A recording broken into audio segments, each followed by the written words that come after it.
Breaking today, Meghan Markle just couldn't deal with Catherine, the Princess of Wales, completing one of the most amazing feats for a royal who is recovering from cancer in total privacy, because she didn't shout about this Three Peaks mission at all until she had actually achieved it. They have a horrible reputation for their lack of work ethic, for their lack of ability to collaborate with genuinely talented people that know what the hell they're doing. And this is the reason, according to that source, why Markle will always try and dent anything Catherine, the Princess of Wales, does.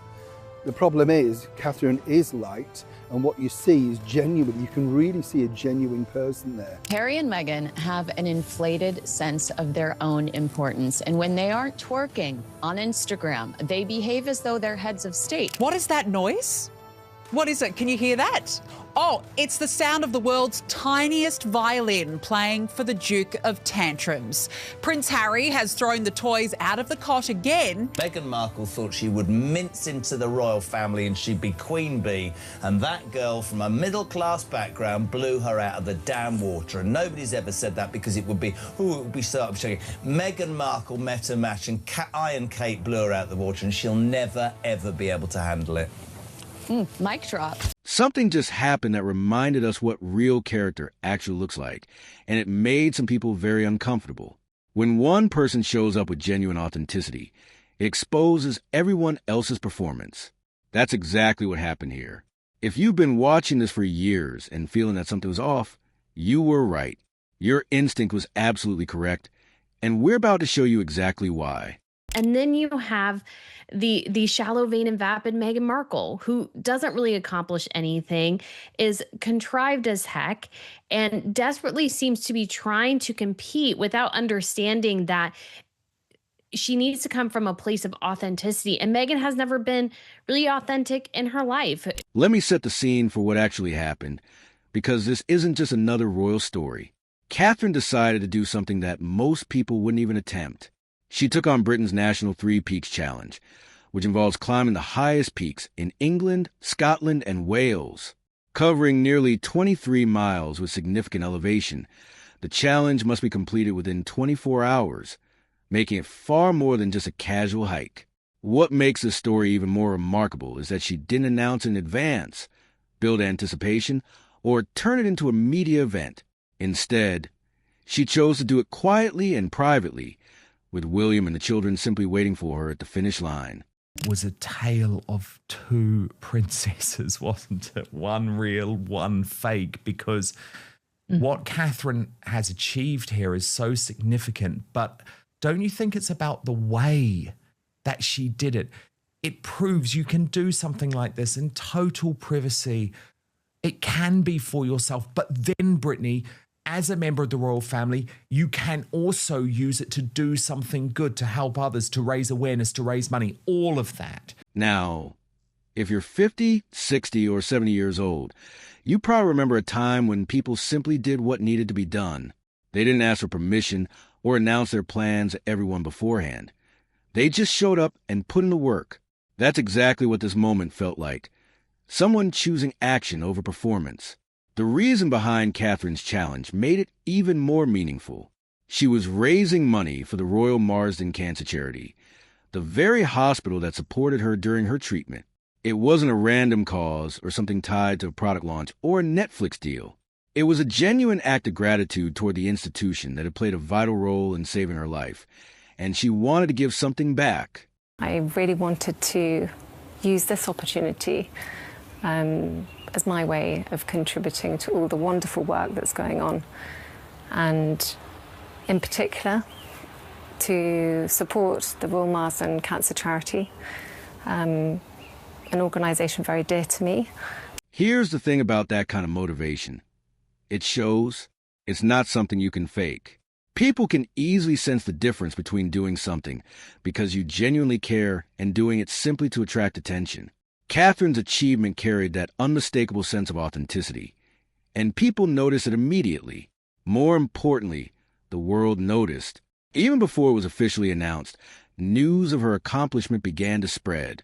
But unlike carefully manufactured publicity, this moment gained attention naturally because people recognize it as something real, sincere, and genuinely meaningful. But what did she do? She kept her head down, she just got on with the job, and even when she had been incredibly ill, she did exactly the same thing. And that is how you are as a member of the royal family. It isn't fair in this day and age of us being over-articulated and knowing everything about everyone. It does go against what we all perhaps are used to, but it is absolutely the way in which you should act. And I just think she's a really, really class act. Now, here's something to think about. If you've been following these events over the years, you've probably noticed a pattern. Perhaps you've even mentioned it to your family or brought it up during dinner, wondering about the timing of certain events. You weren't imagining it. Around the same time that Catherine's achievement became the major headline, another announcement quickly followed. Within days, Meghan introduced a new product collection called As Ever, releasing it while Catherine's story was dominating the news cycle. Many people viewed the timing as striking and began comparing the two events. Coming soon moment for was never was just so predictable. As Harry Meghan Spare put it, of course, right on cue, she couldn't stand the fact that Catherine just completed Britain's National Three Peaks Challenge, a 23-mile hiking challenge, something Meghan could never do. So what does she do? She announces a new product drop. What a twat. And there was the obligatory email send out too at the exact moment where she said, "Some are entertaining." But there's a certain feeling you get when you see the same pattern repeated twice, 3 times, even 4 times. At that point, it stops feeling like coincidence and starts feeling more deliberate. And if you've been married a long time, worked in an office, or simply navigated human relationships, you may recognize this pattern. You've seen it before in different forms. Someone shares good news, and within days there are product launches, announcements, or urgent updates following closely behind. Everywhere she went, whether it was the site of a massacre or not, or a room full of sick children, she was selling the outfits she was wearing on her AI app. So every appearance is an opportunity to make a sale, to make commission, you know? That's true. Well, yeah, it's that's gross. true. It's gross, but it's true. The spotlight shifts, and suddenly it feels like someone needs attention. You may have watched this unfold and wondered, am I the only one noticing this? The answer is no. You're seeing something real. What you're experiencing matters, because your instinct is not something to dismiss. You're not being irrational or gossiping. You're simply observing human behavior. Life experience, especially over decades, gives you a certain perspective that helps you recognize patterns more clearly. It allows you to sense when something feels off and to distinguish between what is genuinely authentic and what is being performed. That kind of awareness is a form of wisdom. And at the same time, we have Meghan and the MasterChef and the emails and just the desperate bid to overshadow Catherine, something I just don't think she can do anymore. That's what this entire situation seems to be testing. Catherine's achievement happened at a very specific moment in a very specific week, when Harry and Meghan were reportedly planning a visit to the UK. During that same period, the entire media focus shifted, and the timing of events became part of the wider public conversation. What you're seeing with Meghan's post is somebody who's acting her way through pretending that she is the inventor, the entrepreneur, and it's just not resonating. Let me be honest with you. If you've lived 50, 60, or 70 years, you've likely come across people who struggle when they're not the center of attention. You know the type, the ones who find it difficult to celebrate someone else's success without shifting the focus back to themselves. You can often see it in their reaction, the moment when someone else is in the spotlight and shining a little brighter, and they find it hard to cope with that shift in attention. Markle truly believes that the problem started with the fact that the moment Oprah Winfrey's interview came out, Catherine should have said, you know, this happened, whatever. And this is the reason, according to that source, why Markle will always try and dent anything Catherine, the Princess of Wales, does.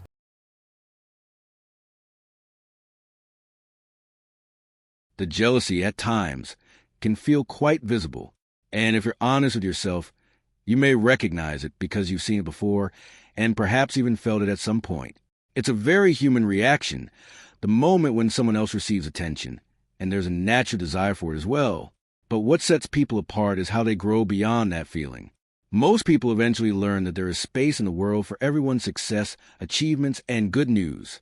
However, not everyone reaches that understanding, and witnessing that can feel uncomfortable, especially when the same patterns keep repeating and become easy to recognize. Because when you're acting like another person, in other words, you become that person, and you, as what you're thinking about, as you deliver your things. So that personality type you've got is a specific personality that you put on, and it doesn't move out of this because you haven't gone in depth of what it is. For example, you look at William, he's being himself, so he has a lot of things to reach for or use from. So that's why he can sit around and look so relaxed, and his illustrators aren't stiff, they're relaxed as he's talking. Whereas you watch Meghan, she's giving you information like this a lot, and her eyebrows go up like this, and it's almost like she's talking down to you. You can often see the moment when someone decides they need to shift the focus back to themselves. What makes this even more interesting is when it plays out on a global stage. In those moments, you realize you're not alone in noticing it. Others see it too, even if it's not always openly said. Meghan's attempts to kind of try to steal or wrestle the limelight away just never seem to work. And I think Catherine made the day of everybody who was walking up and recognizing her. And they were probably all very excited. She would stop to chat. She took a group picture with people. And I think people loved it and enjoyed that. And so, and they loved and enjoyed her. And you see that reflected in the reports we're getting now. You realize that millions of people are watching the same pattern and begin to recognize it, because it's the kind of behavior that once you notice it, it becomes impossible to ignore. It's like when someone tells you there are 3 hidden figures in a picture, and suddenly you can never unsee them again. Think about someone you know, maybe a family member or someone from your past, who had this pattern of not letting anyone else have their moment. What was it like being around them? How did it make you feel? Exhausted? Frustrated? You sit down and say, I think this might play out better. They go along with their idea because they can never, ever be wrong. They can never accept another failing or whatever. And suddenly when it goes wrong, you get the blame. Allegedly, this is the thing that keeps reoccurring with Markle, Maybe a little sad, because you could see what was actually happening underneath. And that's what we're watching here, just on a massive scale. Because it's happening publicly, with the whole world watching. It becomes impossible to hide. The mask doesn't stay in place when millions of people are paying attention to your reactions. If you don't want to be part of something, which is your right, the reason you're so unpopular, you couple of chumps, is that you then go away, sign any and every deal which goes against your desire for privacy to sell secrets about the very organisation you apparently want nothing to do. And then when you realise you're out in the cold and you need to start ingratiating yourself, you then want the same benefits, but you're not doing the hard jobs. That doesn't work in any walk of life, Kins, does it? There's something I want to point out, and it might take you back a bit. Do you remember Queen Elizabeth? Not the contemporary tabloid version, but the actual Queen? Do you remember how she moved through the world? She had a very particular way of handling things. She showed up, she did her duty, and she didn't constantly announce what she was doing. She didn't position herself as the victim of circumstances. His late mother, of course, didn't want to live there either. Prince Philip did not want to live in Buckingham Palace, but they put their duty over and above their own desires to live elsewhere. That's what Buckingham Palace is there for. It is the residence of the monarch, and I think that they should live there. She didn't need your attention. She had your respect. Now, I'm not saying Catherine is Elizabeth. Different era, different circumstances. But there's something in Catherine's approach that echoes something we've lost. Something from a time when institutions actually felt solid, when leadership was about service rather than visibility, when the goal wasn't to be famous, but to matter. We're seeing both because we see the control of emotions there. That's the number one thing you want to do if you're in a leadership position is control your emotions. You don't want people to see you get welled up and crying. Nobody wants to follow somebody doing that, although there's nothing wrong with that. But she controls that, And if you remember, what's the saying that the British always say about? Never complain, never explain. Yeah. So she's not complaining. And here's what's interesting. Your generation understood that.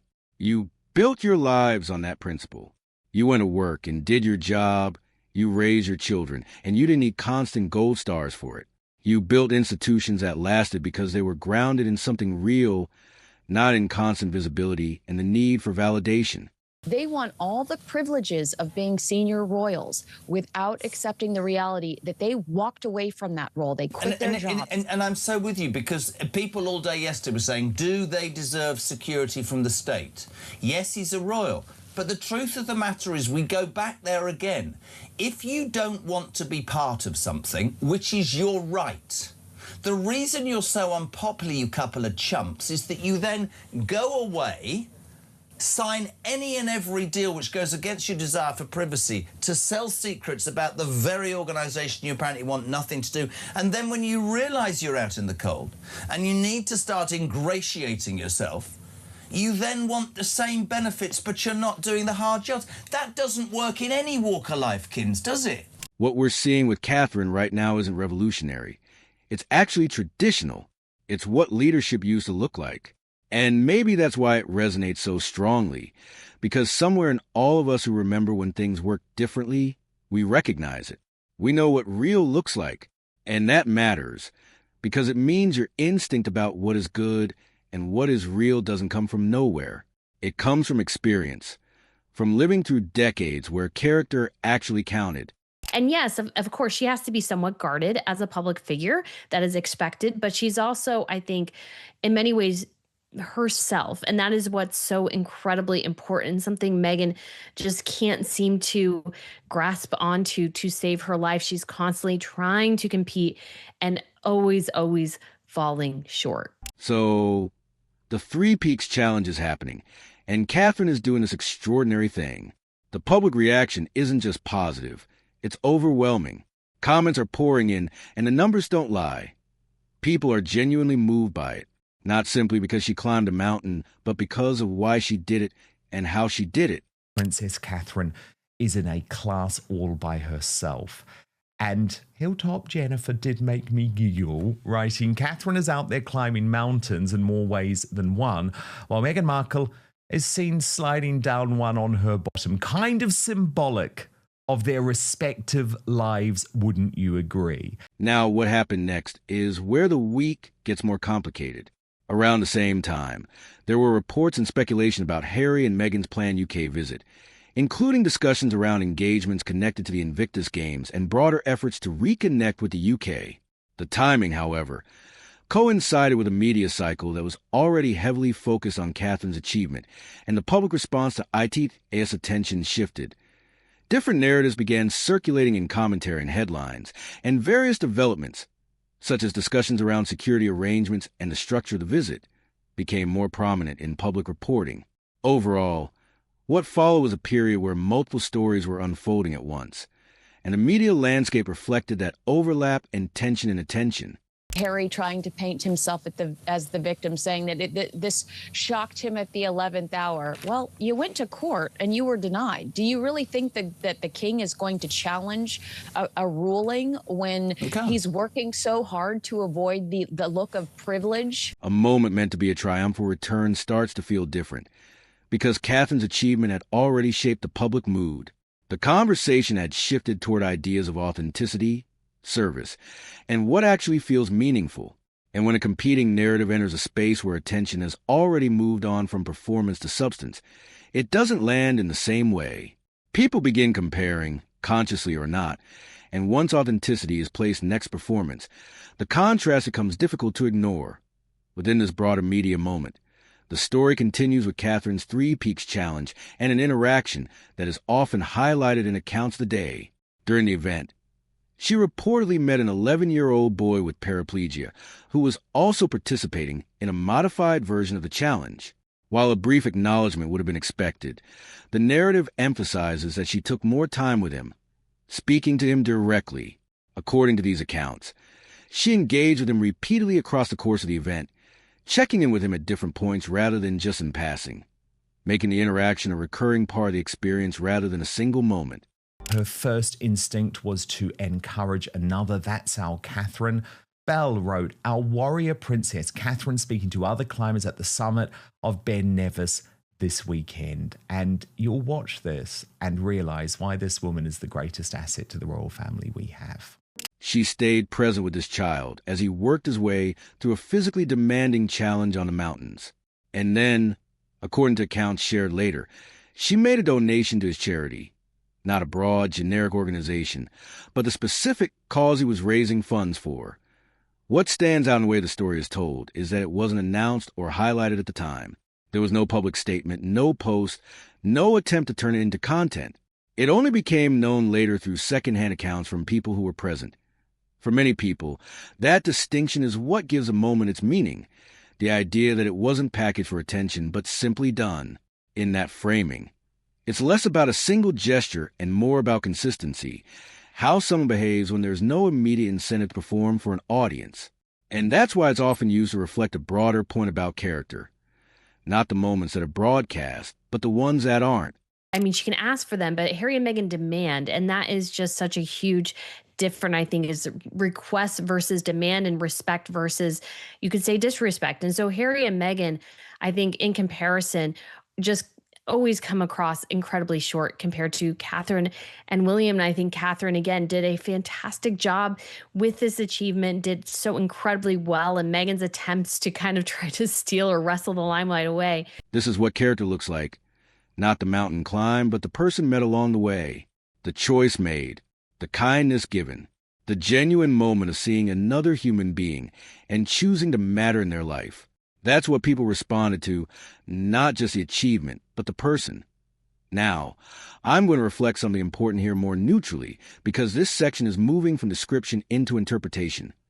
What you're laying out is a narrative comparison between different public figures and how their actions are communicated and received.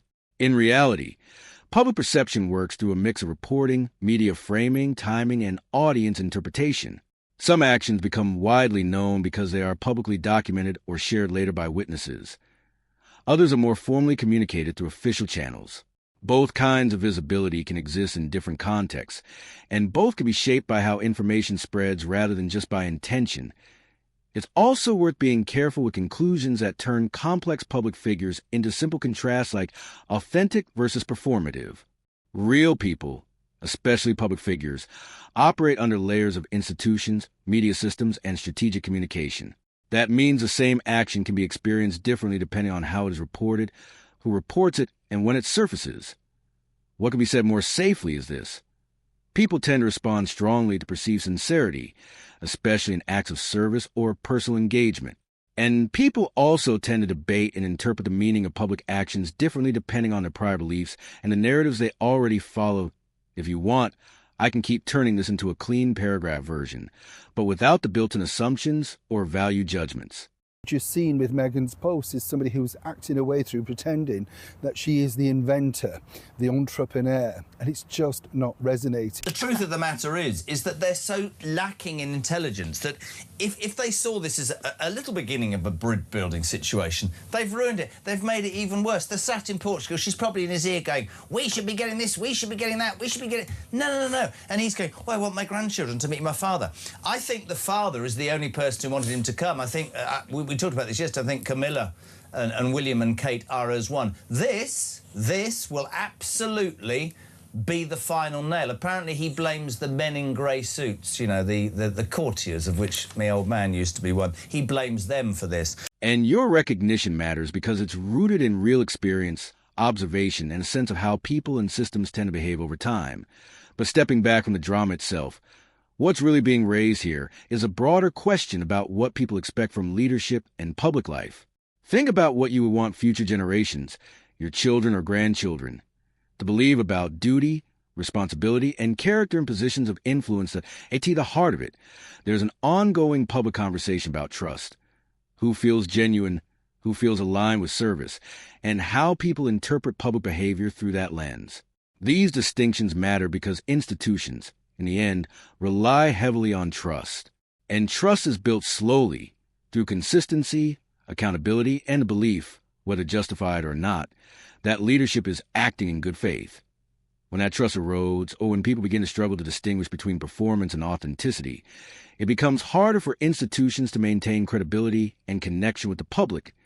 That's why these discussions tend to feel bigger than individual events. They touch on how people relate to authority, character, and the idea of service itself. I mean, this whole thing is just absolute chaos. And for the journalists, I actually don't feel like they should be embarrassed, because this is not something like, bullying allegations or something like that. This is, we are giving you an itinerary. We're telling you we're coming. That should be just kind of a bare basic fact there. There's a growing concern that public trust in institutions has weakened, and that once lost, it is not easily restored. Earlier generations often built their lives around a stronger belief in those institutions, on the idea that consistent work, responsibility, and commitment would be recognized and would contribute to something lasting. In that context, many people felt that effort and integrity translated into real stability and progress. Today, however, there's an ongoing public tension between what is perceived as authenticity and what is seen as performance. People interpret public figures and events through these lenses, and different audiences draw different conclusions based on what they find credible or meaningful. This dynamic is part of a broader cultural shift in how trust, leadership, and visibility are understood as a result. Discussions about public life often extend beyond individual moments and into larger questions about credibility, service, and what people want leadership to represent for future generations. You would think, as I said, given the fact that your husband's career now hinges on you being polite and kind, we're talking Invictus, right? Things are just going from bad to worse behind the scenes. But according to that source, Markle truly believes that the problem started with the fact that the moment Oprah Winfrey's interview came out, they're learning what character looks like. They're learning the difference between real service and performance. They're learning what character looks like, and how people distinguish between real service and performance. They're also being exposed to broader questions about what institutions represent and how trust is formed or weakened over time. In that sense, moments like the Three Peaks Challenge are interpreted by some as more than just personal achievement. They become part of a wider public conversation about values, leadership, and meaning. Because of that, people tend to read these events not only for what happened, but for what they believe it represents. Different audiences draw different conclusions, and those interpretations are often shaped by their own experiences and prior beliefs about public life. If you want, I can also help you turn a full script into one continuous, polished narration that flows like a documentary voiceover without repetition or framing shifts.